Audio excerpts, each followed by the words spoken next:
Hello, hi guys! Magandang hapon sa inyo lahat. This is Chin from Asagari Channel, a faith healer, also matarder. So ngayong hapon natutugyan natin ang nagsabisay ng ating mga gabay. This is a monthly gabay for the month of December 2023 for the sign of Libra. So Libra, welcome to my channel. Ano kayang messages, advices, and spirit guides ang ating masasaga for today's video? Kanina naman kayang energy, may kaganapan sa buhay ng mga Libra signs ang ating mahagilap at ang ating masasagap. So guys, this reading is a reading lamang, hindi lahat makaka-resonate. Kunin lamang po ang makaka-relate sa inyo and comment down below kung kaninong energy ang ating nasagap. And of course, don't forget to like and subscribe my channel and the notification bell for more videos update. And of course, maraming salamat po sa mga walang sampag suporta sa aking channel, lalo-lalo na hindi nag-skip ng ads. Naway pagpalain po kayo ng Diyos at may kapal siksik digdig nag-uumapa o biyayang manumbalik sa inyo. So, kumapit-kapit ka dahil ito na mensahe sa'yo ng ating mga gabay. ng ating mga gabay.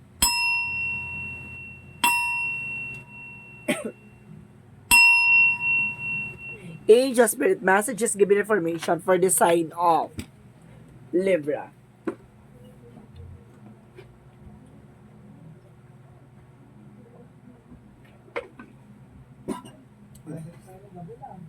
So let's see. Angel Spirit Message. There's the lovers, no? May tungkol sa mag-asawa or something, there's a lovers or magkaka-love life ka na or ganon. Or there's a lovers for deep soul connections. And of course guys, there's a Knight of Wands. So there's a final push, no? May mga bagay na kailangan maging tahimik at mag-antay ng mga opportunity, no? And of course, resilience. Kailangan maging tahimik ka lang sa mga bagay-bagay at magpursige ka at magpatuloy sa ginagawa mo, no? And of course, there's a Ten of Pentacles, there's a long-term success and long-term investment. So, ibig sabihin dito, meron dito solid foundations na magdadala sa'yo ng financial opportunities. And of course, there's Queen of Wands. So, there's a stability and control. So, some of you guys, kontrolado niyo yung situation, even your business, trabaho, negosyo, anak buhay, kontrolado niyo. And of course, there's a Six of Cups. So, there's a past person, no, na involved dito. It's either your ex, or either your relatives or friends, no? Let's see, what is the Six of Cups from that? My God, there's the word card. So, ibig sabihin dito, there's a travel. Wow.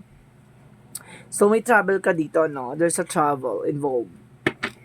So, let's see what is the lovers. So, there's an Ace of Wands. So, magkakaroon na ng bagong simula sa inyong dalawa mag-asawa, sa inyong dalawa na person mo, no? Ngayong buwan na to ay magkakaroon ng pasabog dito na, kumbaga, magdadala sa inyong new fresh ideas and new beginning. So, let's see what is the Nine of Wands. So, there's an Eight of Swords, no? Kumbaga, there's a lot of toxicities around you. Maraming toxic daw sa paligid mo. Kailangan aware ka, no? Kumbaga, sinasabi sa'yo dito, kailangan lakasan mo yung pakiramdam mo. At yung mga bagay na ginagawa mo, hindi mo kailangang mag-ingay, bagkus kailangan mo maging maingat at maging mahinahon at maging tahimik lang. Nang sa ganun, matupad mo at masakataparan mo yung mga pangarap mo. And because there's a Knight of Wands for perseverance, for pagtsatsaga, no? Kailangan mo magtsaga. So, let's see what is the Ten of Pentacles. Because there's a Four of Pentacles. So, there's a protect your power, protect your energy, no? Kumbaga, mag-budget ka, protection mo yung ground small. Kailangan mong mag-save ng maayos about sa finances. There's a long-term success and long-term investment. So, kailangan mag-isip ka about sa investment na makakatulong paano lumago, no? Ang iyong business or ang iyong pera. There's a Page of Wands, there's a good news. May magandang balita daw dito na magdadala sa stability and control. So, let's see what is the Six of Cups. Why Six of Cups is here? So, there's an ex nga, no? There's an ex or there's a friend na there's a regret. No? Mayroon ditong nagsisisi. It's either iniwan ka or something nagsinungaling sa'yo or something betrayal, ganon. Kumaga there's a disappointment or there's a regret. No? So, let's see what is the word card. And of course, there's a Six of Pentacles. Magtutuloy-tuloy na about sa finances. So, some of you may travel, ha? Makakapangibang bansa ka dito at magtutuloy-tuloy about sa finances sa'yo. There's a giving and receiving something by the universe na talagang tutulungan ka maging balance pagdating sa finances. So let's see what is the Lovers and the Ace of Wands. Because there's a Queen of Swords. Now there's a bigger picture. Kumbaga nakikita mo na dito yung bigger picture with you, with your husband, with your wife, together, no? Na talagang pinatibay kayo ng pagkakataon at pinatibay kayo ng panahon dito na magkakaroon ng bagong simula, no? So let's see what is the Knight of Wands and the Eight of Swords. So there's a Knight of Swords. So there's an anxiety. So ibig sabihin dito, kumbaga na-stress ka, no, sa dulot ng mga toxic sa paligid mo. No, kaya tong ex mo maaaring babalik to hindi dahil kumbaga talagang nagsisi talaga siya. At talagang nagkaroon siya ng biggest regret, no? Napakalalim ng pinanggagalingan nito. Ano kasi sinasabi sa'yo dito na dami mong pinagdaanan, no? There's a fear, anxieties, and of course there's a deception and depressions.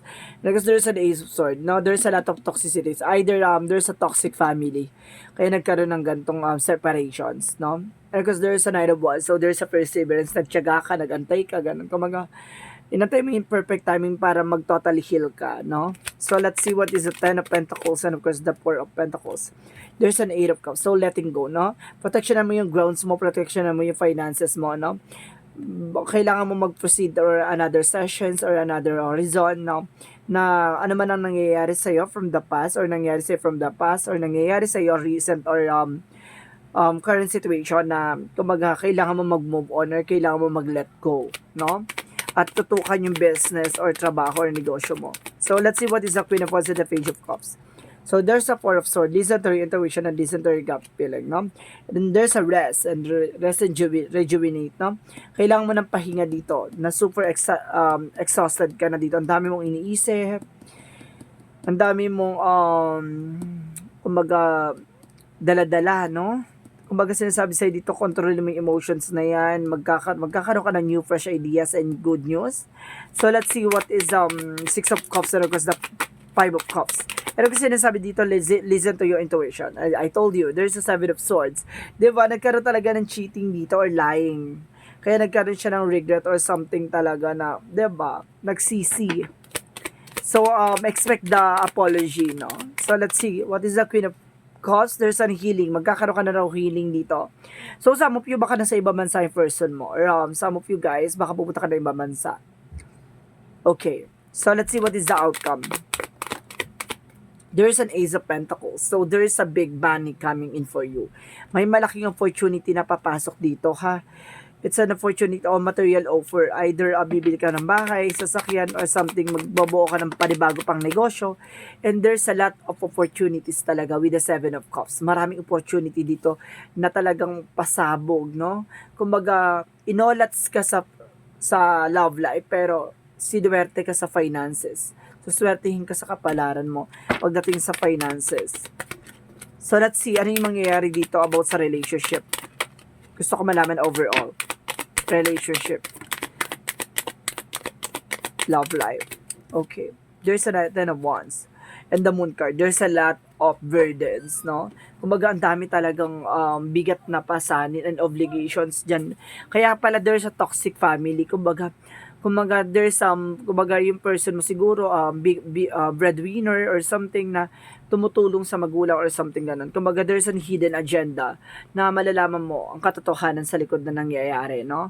Kumbaga merong eksenang ginawa dito para 'di ba paghiwalayin kayo or something kumbaga mawala ka sa landas nila ganun. Kumbaga there's an information na talagang sinira at sinabotahe ang inyong relationship, no?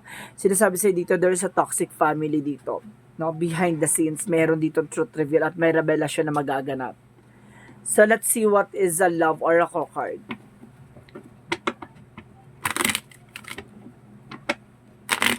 Pagdating sa finances, bubulabugin ka ng finances dito, no? Kasi there is an Ace of Pentacles. It's a big, big, big opportunities. And there is a passion for having fun, no? And of course, inside dito, there is the Grim Reaper. No second chances, no? The relationship is over. Grow and transform your life. So, ngayon, mas pinili mo na lang na kumbaga magsimula sa sarili mo, no? At gusto mo mag-grow at magkaroon ng transformation sa buhay mo. Parang ganon. So, let's see what is a yin and yang oracle card. And there's a confusion. So, ibig sabihin dito, minsan naguguluhan ka or naguguluhan siya sa nangyayari sa inyong dalawa. And there's a, okay, teka. Okay, there's a family. So, ibig sabihin, meron talagang family or may family issue dito, no? There's a toxic family talaga ako nasa sense. And there's a freedom. Parang nakalaya ka na sa toxic relationship, no? And there's a new love life coming in. Na-sense ko bigla. May bagong love life na papasok sa'yo dito. So, let's see what is the fairy messages for magical. And of course, sinasabi dito, there's an autumn. So, sinasabi, in the fall of seasons, everything comes together and you reap wonderful harvest of the abundance. So, ito na, no? Kasaganahan na talagang aanihin mo na ang kasaganahan at tagumpay na talagang itinanim mo. Ngayon, kumbaga lahat ng mga bagay na nangyari, sacrifices, and of course, lahat ng burden na yan, kumbaga aanihin mo in a good way, you know? There's a good karma coming in for you. So, let's see what is the chakra messages. So, let's see what is the chakra messages for you. And there's a facade, no? Sinasabi dito, mag-ingat ka kasi yung iba siya nagbabalat kayo or something. And there's an impasse na maaring hinarang niya talaga at nagkaroon talaga ng, okay, kinontrol nito yung person mo. No? Kinontrol nito yung person mo. Kumbaga, ano to kumbaga, kontra. May kumontra sa inyong relationship. May kontrabida sa relationship ng dalawa. And of course, sinasabi dito, there's a guilt, no? Baka may maaaring may lihim na galit sa'yo. So, let's see what is the romance angels. Ano naman yung sasabihin sa'yo dito ng romance angels?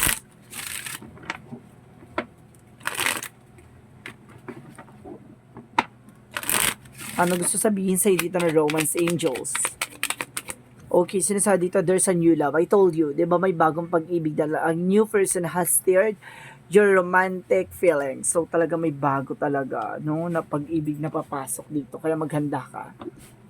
So, let's see what is an energy.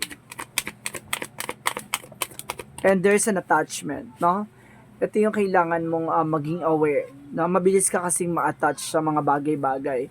And there's a 4 chakra Archangel Raphael for healing. Magkakaroon ka na raw ng healing dito. So, let's see what is Archangel Raphael messages for you. Let's see what is Archangel Raphael. And expect the miracle. No? Mag-expect ka dito ng himala. No? Ang kagalingan ay nasa sayo. Paggagalingin ka ng ating Panginoon sa anumang uri ng karamdaman. 'Di ba? Kahit napakalalim ng sugat ng iniwan ng kahapon, paggagalingin ka niyan. So, let's see what is Archangel Michael messages for you. Write about your thoughts and feelings. Now, susundin mo lagi ang iyong vibrations, intuitions, no? At yung gut feeling mo. And of course, isa dito, take your time making decision, no? Kumbaga, mag-isip-isip ka, no? At magmuni-muni. Gamitin mo yung oras na yan para makapag-desisyon ng maayos, no? So, let's see what is the Monsology. Let's see what is the Monsology. Communication is the key. So, some of you kailangan ng communications, no? At maaaring ang communication ang susi para makuha mo yung mga bagay na deserve mo na makuha. And because there is a conclusion or within reach, tama yung hinala mo, no? Maaaring tama yung hinala mo dito. Kaya pala sinasabi ng write your thoughts about your feelings, no? Sinasabi na tama yung iniisip mo, tama yung vibrations mo, nasimulat sa pulpa lang. Kumbaga, mayroong kumukontrol sa inyong relationship. There's an health, no? Some of you, there's an health issue.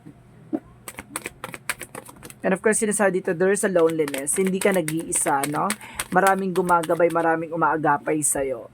Huwag ka mag-alala. And of course, let's see what is additional messages for angels, spirit guides.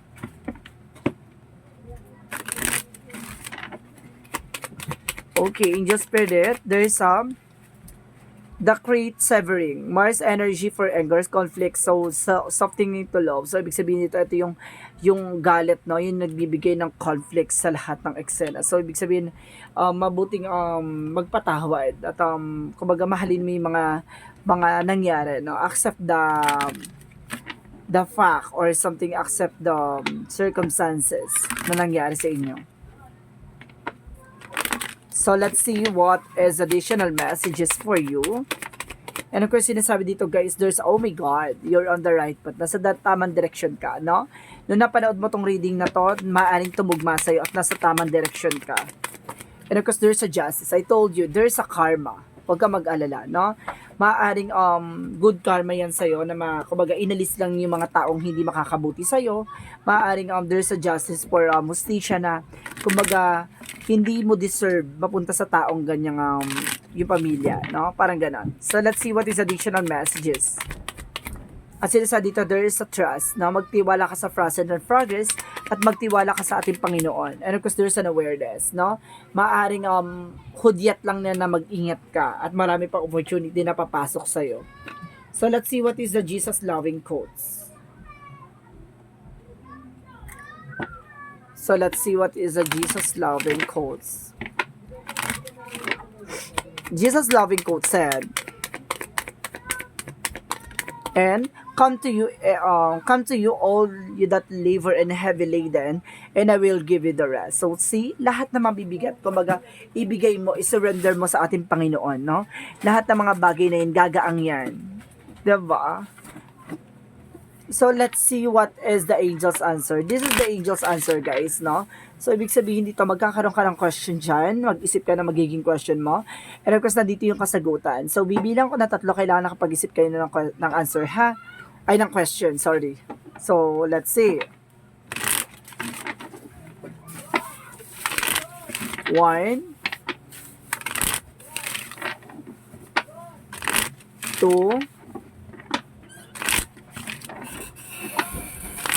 3. So, okay, nakapag-isip na ba lahat? So, let's proceed. Angel's answer, give me an information. Angel's answer, give me an information. Okay, there's a success. Now, magtatagumpay ka dito. Kumapit ka lang. And of course, there's a trust. Oh my God! So, sinasabi na magtiwala ka. There's a success and there's trust na kailangan mong gawin, no? Kapag sinasabi dito, magtiwala ka at maniwala ka that there's a success coming in for you, no? Ang pagtitiwala, nasa sayo yan kung hanggang saan, at doon susukatin yung paniniwala at pagtitiwala mo, at makukuha mo yung tagumpay na inaasam-asam mo. So, let's see what is the angel's number. So, let's see what is the angel's number. And there's an 888. Wow, alam mo, guys, pera talaga, ano? I am wealthy. So, sinasabi dito, you are on the cups of the prosperous and abundant spiritual life.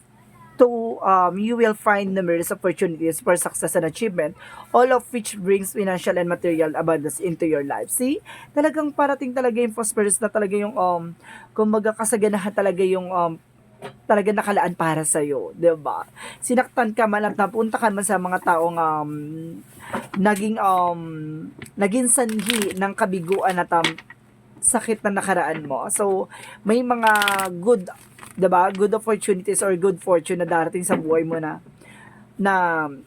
it's a blessing disguise na nangyari yon kasi there's a success coming in for you. Parang ganon, no? So, let's see what is the messages of life. There's a simplicity, no? So, sinasabi dito, today, I choose to simplify my life. As I do so, my burdens lighten. I release my ego need to understand, to prove, and to control. Instead, I undertake every task with an open, humble heart. Seeing through the eyes of child, I discover life in all its wonder and simplicity as the complication and chaos of mind of all away. And remember, I am one with the light. So, ibig sabihin dito na, kumbaga, lahat na nangyari, no? Lahat na nangyaring kabiguan na talagang pananakit at sakit ng nakaraan, na sinasabi na unti-unti yan maglilinaw. Unti-unti mo yan, maaalis. Lahat ng mga, kumbaga, lahat ng mga pinanggalingan na sakit, ganon, Kumbaga lahat ng bagay na yan mauunawaan mo at the end of the time na kumbaga may reason si God kung bakit niya hinayaan mangyari sa'yo kung hindi dahil para matutunan mo at para malaman mo ang mga bagay na nakalaan para sa'yo. 'Di ba? Trust. Kaya pala there's a trust and success coming in for you. Kung hindi ka magtitiwala, hindi mo makukuha yung success and of course abundance of wealthy na nakalaan para sa'yo. So this is a monthly gabay for the month of December 2023 for the sign of Libra. This reading is a journey reading lamang, hindi lahat makaka-resonate. Kunin lamang po makaka-relate sa inyo and comment down below kung kaninong energy ang ating nasagap. Maraming salamat sa mga walang sampag support sa aking channel. Lalo na hindi nag-skip ng ads. Naway pagpalain po kayo ng Diyos at may kapal siksik diglig nag-uumapa ang manambalik sa inyong biyaya. Maraming salamat po and see you in the next video. Bye-bye and babush.